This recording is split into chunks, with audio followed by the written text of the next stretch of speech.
What's going on, guys? ChaseWins.com coming to you for our official first college football Saturday of the 2019 season. I'll be honest with you, I'm excited.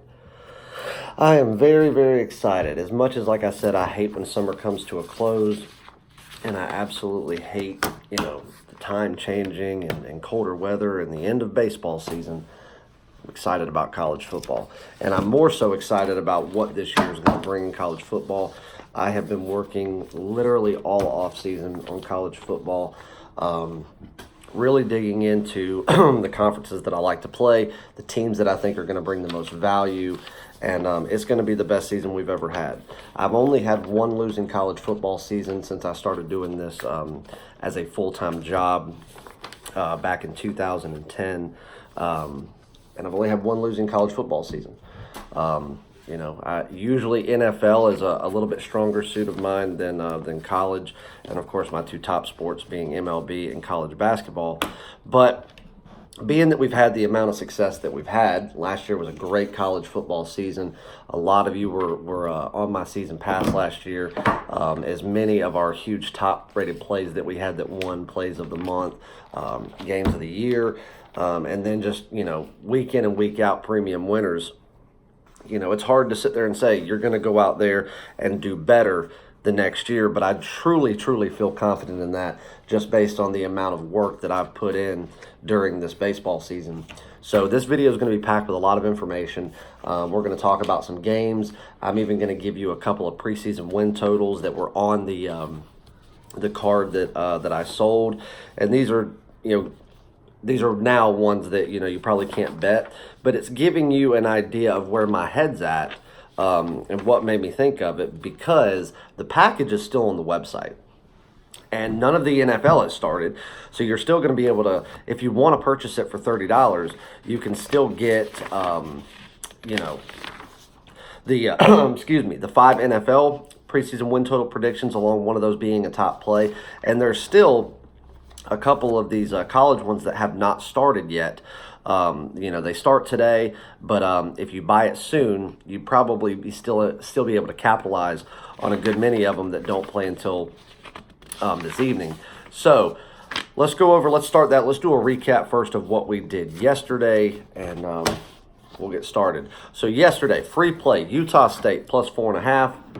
I told you I liked them. I said that Wake Forest, all this hype around them is just a little bit too premature, which, as I said, we saw some good things out of Wake Forest last night. We really did. We saw some changes that they've done in the offense, and along with changes that they're making coaching-wise to go out there and build what they've started and keep the momentum going.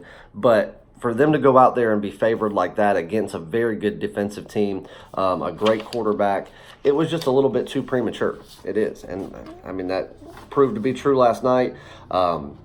Wake Forest did squeak out a win. In my opinion, Utah State outplayed them.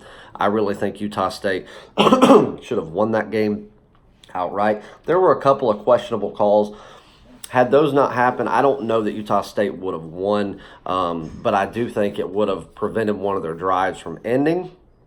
And at worst case, they could have capitalized on a field goal and forced that game into overtime, in which I think Wake Forest was just worn down, and I think they would have been able to take it. But either way, that was a free play. That was a premium play on my card.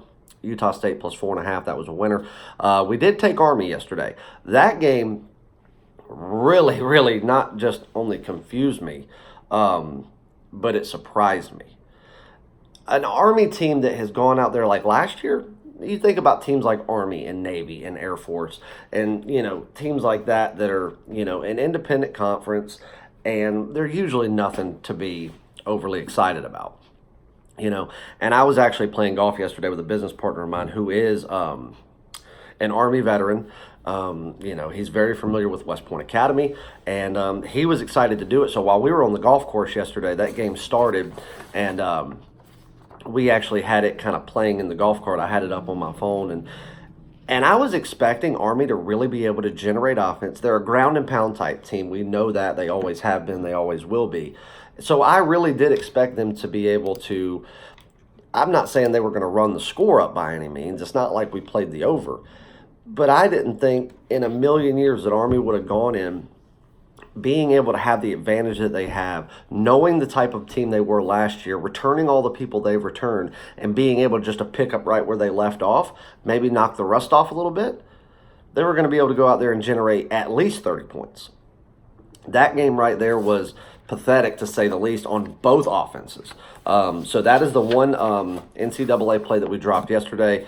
And like I said, the whole time I'm like, is this score even right? We'd go out there, play a hole, I'd come back and I'd look, they'd be in scoring position, they wouldn't score. I'm like, how in the world is Army? They're not even generating field goals. They're not even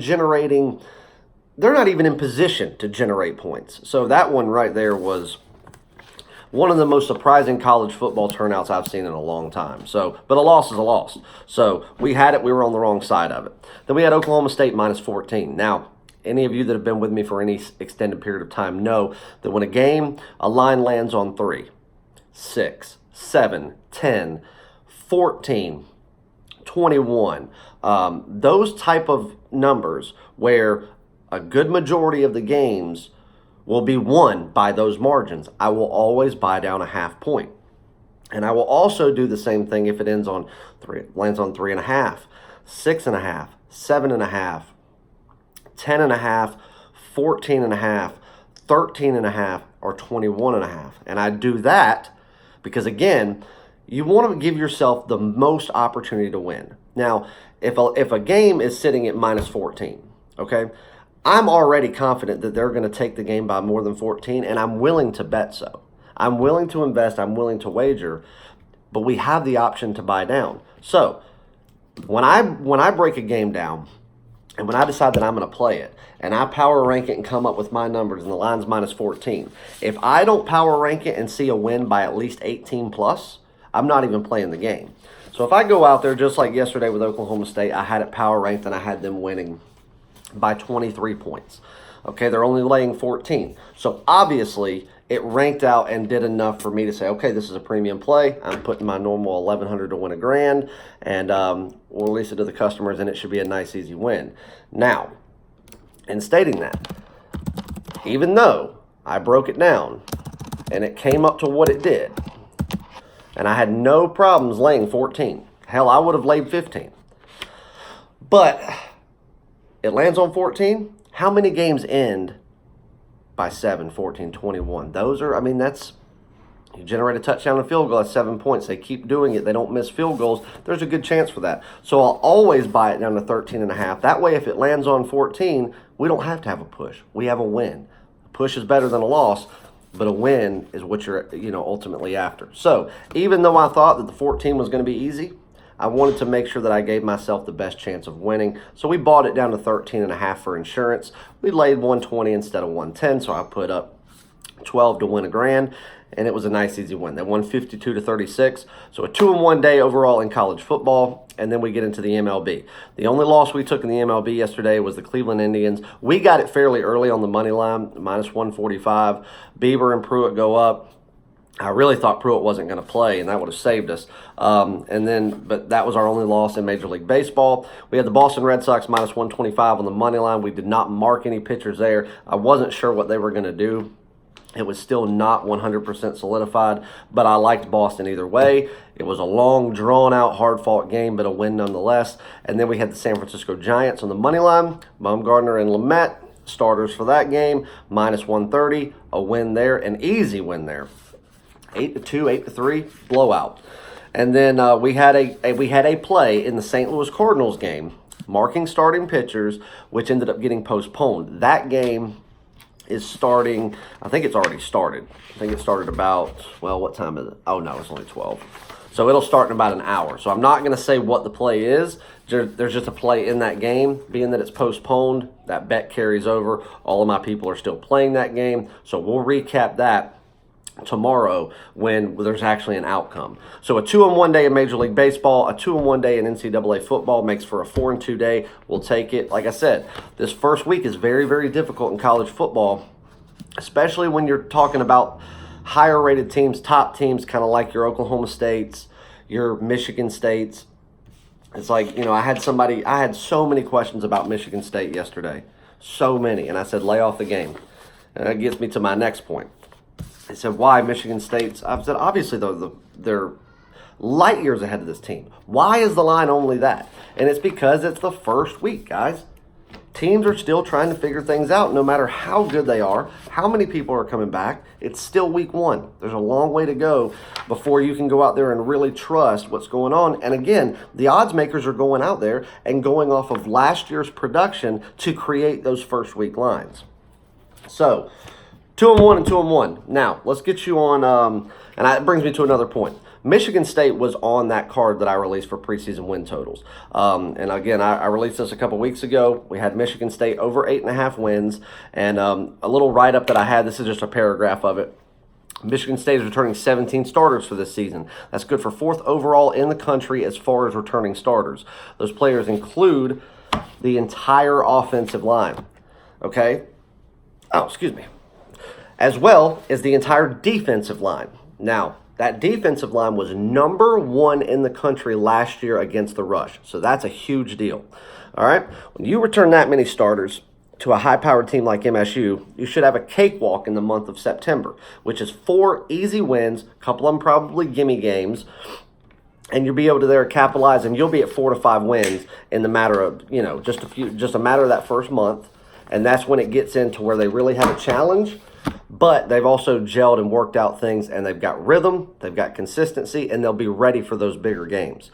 All right? So when you can go into mid-season or your bye week up like that, it really spells success if you can keep the momentum going to go over a total like 8.5. All right? So as far as the Big Ten goes, Michigan State University has the best player development program in the country, or in the conference. They also have a top 5 player development program as far as all of college football. That's not saying that they go out there and win championships and national championships and this, that, and the other, but look at what Michigan State has done consistently to be in the realm of national championship talk, to always be in the realm of Big Ten championship talk, and to always go out there and be, whether it be the Achilles heel or just a thorn in someone's side, even on a lopsided game, Michigan State cannot be looked over by anyone. The only time Michigan State has played in a huge game in the last handful of years where I laughed at it was when Alabama was laying 13 to them in the first year, I think it was the first year of the college football playoffs. That was one of the single biggest bets I've ever made in college football, and I took Alabama to absolutely railroad them. And what did they do? They did so. There was just no comparing the two teams, but Michigan State got there for a reason.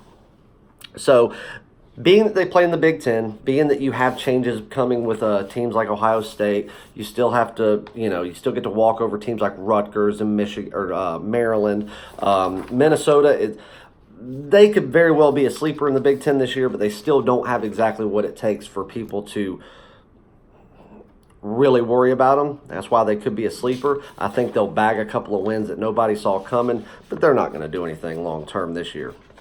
So again, really, the only true competition that I believe Michigan State's going to have an issue with is Michigan. That could very well come down to deciding what the overall success of the season is going to be, because you could be sitting there with two teams that have everything in the world riding on this, and whoever wins is going to be the one that goes on to do big things this season. So 4 gimme games this year, essentially, they should bag 6 wins with no effort. 0 effort whatsoever. And they're also a team that wins games that they're expected to lose. They could be dogs to Michigan playing in the Big House in Ann Arbor. They could be dogs playing in the Horseshoe in Columbus. They could be playing someone like a Texas A&M, one random week in College Station and be underdogs. And they come out and you think, you know what? You look at player to player, position to position, this team's just going to get beat and it's probably not even going to be close. What does Michigan State do? They study them, they wear them out, and they come out and they have one of the lowest scoring games of the season, but they bag a win nonetheless. So with very little prep time in college football, as we know, there is no preseason like there is in the NFL to start working together as a team in a game-type setting. And, returning as many starters as they are, and with the cakewalk of a schedule they've got over the first, overall in the first 6 weeks, over 8.5 was an easy decision and one of my strongest decisions in all of college football predictions this year. So and they started out 1-0. So good there. One of the easiest decisions to make this year was when I saw the Maryland line. Over 3.5 wins. I think it's sitting at 4 right now, but when we got it, it was at 3.5. And I was like, you got to be shitting me. 4.5 or 3.5. I mean, they get to start this week as 30-point favorites. I mean, obviously they're going to go out there and win game 1. They have 2 gimme games they're won before they started. Then they'll be able to go out there and play a team to the caliber of Rutgers or even Minnesota. Make it interesting. They have to win 4 games this year. That's it. Maryland will go over that 3.5. I think the Tar Heels over 5 wins is a good one as well. Mac Brown, he's a crapshoot when it comes to big games. You know, he's fade material because he chokes. But listen, he understands that university. He understands that athletic department. And people are talking about Carolina football. They are. Him going out there and winning 7 games this year is going to be a huge challenge, but I think he gets to 6, so I took over 5 there. There's a big game today, South Carolina versus North Carolina. I'm torn. Everybody knows my allegiance and where it lies and how I was raised, but when you have a degree from both, it really becomes hard to when they play each other. You know, I'll always choose North Carolina over South Carolina, but South Carolina's always been my football team, you know, because they only play each other once every handful of years. And it's SEC versus ACC, and then, of course, North Carolina, everything else. But I can't wait to watch this game. It's going to be great. Brown versus Muschamp. Jake Bentley is going to be coming out. He's going to have, you know, with all the returning starters they have and what the coaches have done to develop that program, it's going to be a great game. I think the line's a little bit steep. Let me tell you what's going to happen in this game. Either it's going to be such a close game that North Carolina always is in that realm of being able to walk away and win outright, or South Carolina blows them out.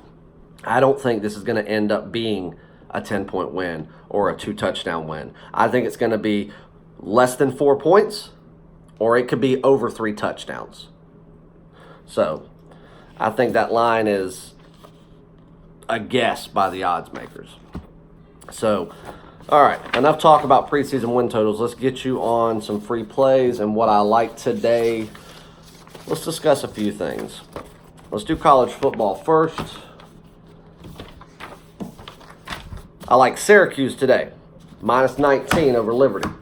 Liberty's always one of those teams where, because they're used to playing big teams, they get paid a lot of money to go out there and get the hell beat out of them. So it's not like they're new to going out there and playing in a true Power 5 setting. But Syracuse, they're going to be too much for them, especially on the ground. I think it could be a close game at the start, but come the second half, Syracuse is going to have worn them down. They're going to be completely lethargic, and I think that Syracuse is then going to be able to start airing the ball out. They're going to build a lead that's probably going to be that 3-touchdown lead, and then they're going to play the ground and pound clock game, wearing them down even more to the point they just can't do it anymore. They're going to run time off the clock, and probably each and every series, they're going to be able to put points on the board, even if it's with a field goal. And I think they win the game by over 3 touchdowns. So Syracuse is an official free play for you, minus the 19. I lean under 47.5 with Northwestern and Stanford. Both teams that like to control the clock. Both teams have good defenses and just above average ground games. So I think that they match up fairly well together. Stanford laying 6.5. I think that's fairly accurate. So I'm not going to be touching the side, but I do have a little bit of money on the under 47.5. Another game that I like right now, Texas San Antonio sitting at 7. I like that. But Western Michigan versus Monmouth, I really like minus 25.5 with Western Michigan. Not going to get into too much detail about it, but there's reasons that I like it. And some of this, what I just gave you, I'll let you be the judge of it, is stuff that I'm playing. So, and let's talk a little bit about Major League Baseball. I've got to roll with the Nats today. I do. Well, I tell you what. I think the Nats is pretty obvious. We'll see what they can do, if they can capitalize or if they're going to give up a stupid loss. But I tell you a game that I'm intrigued by because I saw the line move. and that's the Giants and the Padres. Giants, it was a blowout yesterday. Lucchesi opened up as minus $1.20 favorites today on the road against the Giants. The Giants have right-hander Webb going in. So when you look at the overall pitching dynamic, you would, obviously favor the Padres today, but the bullpen comes into play. Again, San Francisco has one of the most consistent bullpens. They're not they're not overwhelming. They're not something you hear about every day, but if you truly go look, that's one of the more consistent bullpens in all of baseball. So they have the advantage there. They obviously have the offensive advantage, especially at this point in the season, because they're getting some really good offensive production, whereas the Padres are just starting to fall off.